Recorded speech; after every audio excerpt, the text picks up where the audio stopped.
Now for our story. Lance, let's not go back to the car yet. Let's walk for a while. All right, sweetheart. Sure you'll be warm enough? Oh, yes.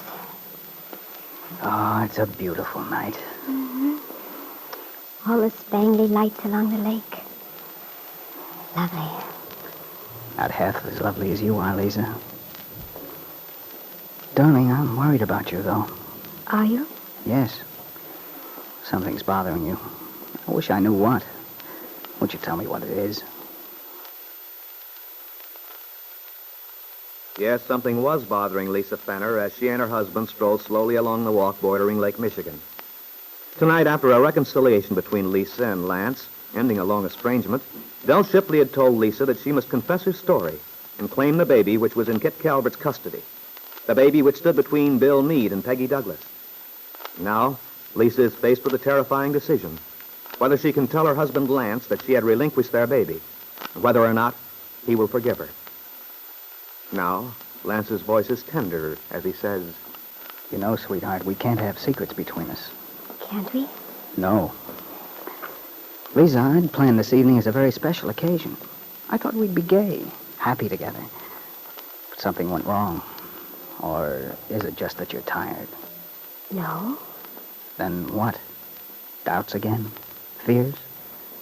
I'm sorry, Lance. I haven't been very good company, I know, but it's so hard to get used to being with you again after all the time since we separated. When I held you in my arms tonight, when I kissed you, I felt you were wholly mine again, with no reservations. And then... But, Lance, after people have been away from each other for so long, it can't all be erased with, well, with just a kiss. Lisa, what happened when you went back to see Mrs. Shipley tonight? After she found you in the dressing room? Because after that, you were different. Don't ask me, Lance, please.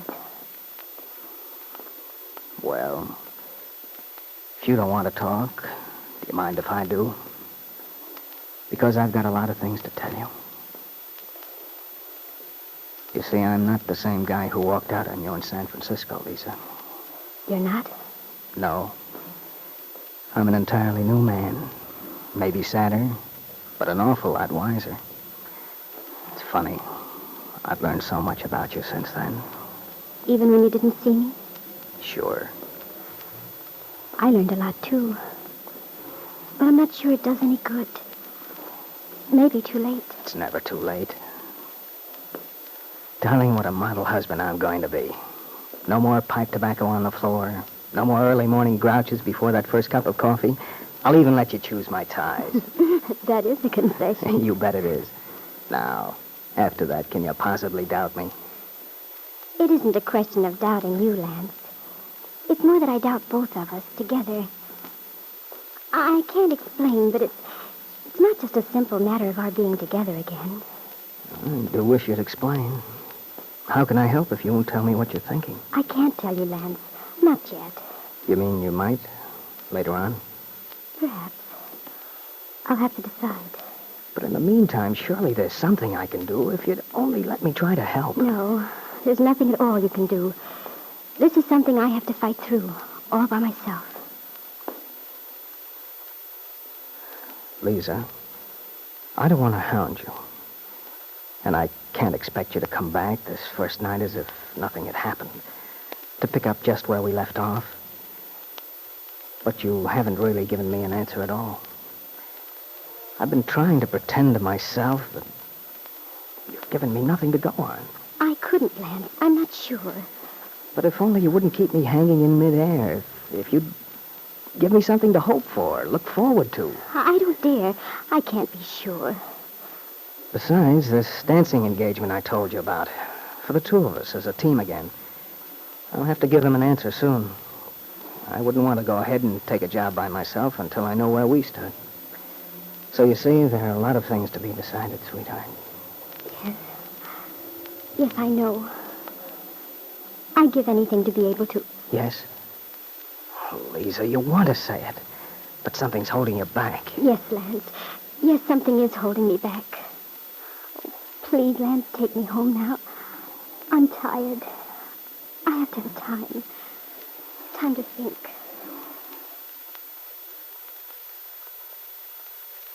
And a short while later, Lance kissed his wife tenderly, watched her enter the door of the apartment she shares with Lily Devon.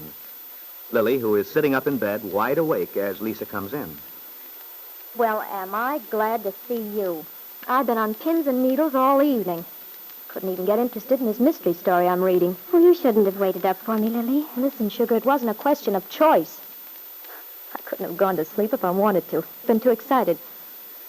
What happened? I thought I'd be able to tell from your expression, but I'm darned if I can. Nothing happened, really. Nothing definite anyway. Don't kid me, Lisa. I could tell from the look on Lance's face that it wasn't going to be a dull evening. I must say I wasn't really surprised to see him either. Kind of had a hunch he wouldn't take no for an answer when you sent him away before. Well, aren't you going to give me the lowdown?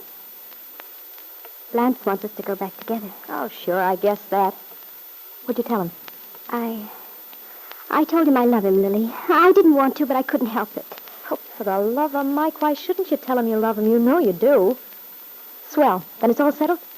You guys can have this apartment while I'm in Wakefield. It'll be wonderful. Maybe we ought to fix the place up a little. After all, this will be practically like a Wait, second... Lily. I didn't tell Lance I'd go back to him. You didn't? No. But, I don't get it. What's keeping you apart? It's all clean cut now. You know you love each other. I don't understand. What's keeping you apart? Oh, if only I could tell her. So many people, so many tangled lives. Kit, Peggy, Bill Meade, Nicholas Dorn, and the baby, my son. If I hadn't given him to Kit, but I did, I had to. And now, the baby stands between Peggy and Bill. Between Lance and me, too. If I tell the truth, admit what I've done, Lance would never forgive me. Peggy and Bill might be happy, and yet it's not my fault, it's Kit's.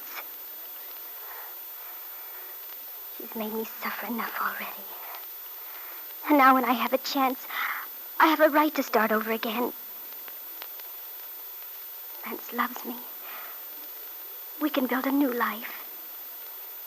Peggy's not my responsibility. Kit took Bill away from her. It's not my fault. If Lance and I start over, forget the past, perhaps we can be happy. The baby's well cared for. Even Dell admits that. If Bill got custody of him, he'd have a good home. Perhaps I'll have another child. A child Lance will be proud of. But I can't tell him about this one. Can't let him know I gave our son away. I'd never be able to make him understand how desperate I was. Dell will hate me, but I can't help that either. I've a right to happiness, and I'm going to have it. In her thoughts, Lisa Fenner tried desperately to justify seeking personal happiness at the cost of hurting another. But is Lisa capable of following through such a plan? Of deceiving her husband? Allowing Peggy Douglas to make a loveless marriage? Rather than confess that she relinquished her baby son to Kit Meade?